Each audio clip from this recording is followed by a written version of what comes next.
Number 2, your mother. You had to know I would bring her up. If you become a mother, you will be forced to confront the ways you are like her. It will give you something other than rebellious disdain for her choices. It will give you understanding. And you will realize how much you need her, how much you have always needed her, how much you need her still. It isn't that I wanted my mom to teach me how to be a mother. It is that I wanted to mother alongside my own mom.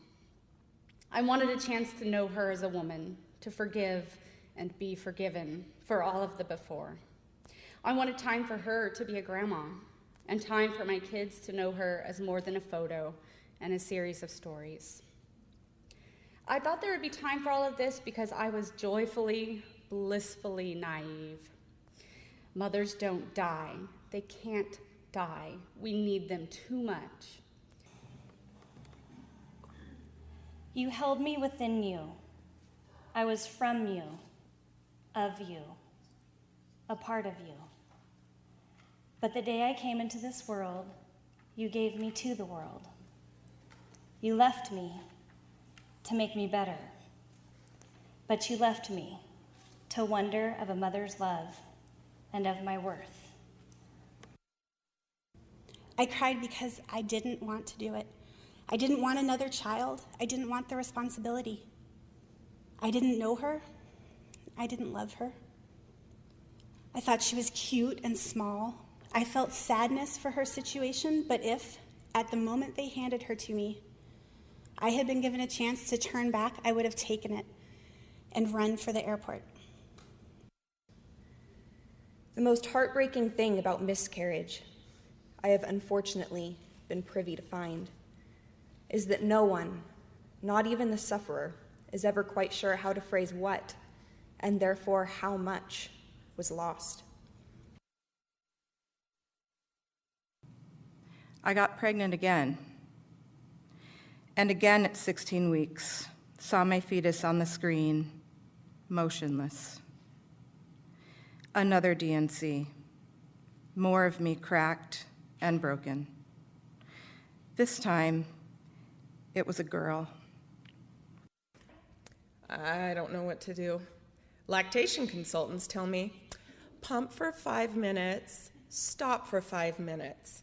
Pump for 5 minutes, stop for 5 minutes. But anytime I'm pumping, I'm either foregoing the few hours I have to sleep, or I'm being frustrated that they're not sleeping because I really want to sleep. Well, are you resting? They ask. Getting enough water? Eating well? Oh, of course. I've got all the rest and serenity I could possibly need.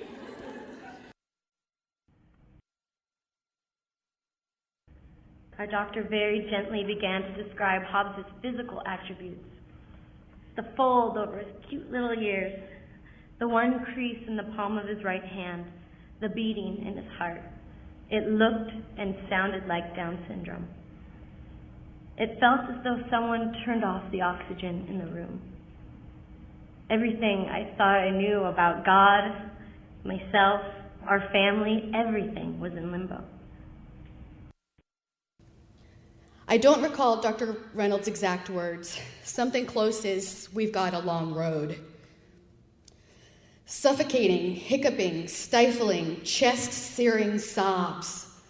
Trying to breathe and keep my cool, waiting to unleash this beast that is now lodged permanently in my solar plexus, compressing my lungs. Knee-jerk questions.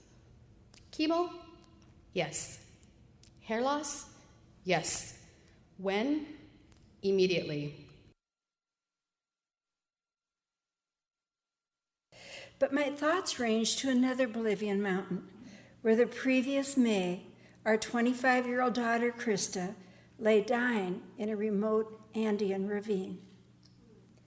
In one midnight moment, she and her husband, Aaron Oslin, were resting peacefully in a microbus. They held hands as their puppy Choclo snuggled on their lap. In the next terror-filled moment, Their speeding bus plunged over a cliff, tossing passengers out the window like rag dolls. I never had a mother. No, I did not come from the stork, nor was I found in some random cabbage patch. I was conceived the old-fashioned way, in a haze of pot and free love. It was the 60s, after all. My birth mother met my father when she was very pregnant with me. She was a very young woman at the time and quite sure she was not ready to be a mother. My father was more than ready to be a mom. For years, I've instructed my daughters to endear themselves to those sitting around them. Before takeoff, they make their introductions. Hi, my name's Olivia. We are sitting in the row behind you. My sister and I will do our best to be respectful, not kick your seat or fuss. But in the meantime, my mom would like to buy you a drink.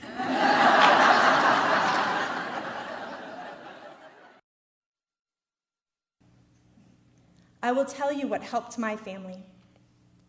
A family that wanted a child, a family with only teenagers, a family that had parented traumatized, reactive attachment disordered children before. A mother who on the day that my oldest child became hers said to me, not only, we can do this, it's okay to let go, but also, we understand why you can't. Mom, why do you hate me? I wailed. What did I ever do? Even as a grown woman, I still keenly felt that I wasn't quite her cup of tea.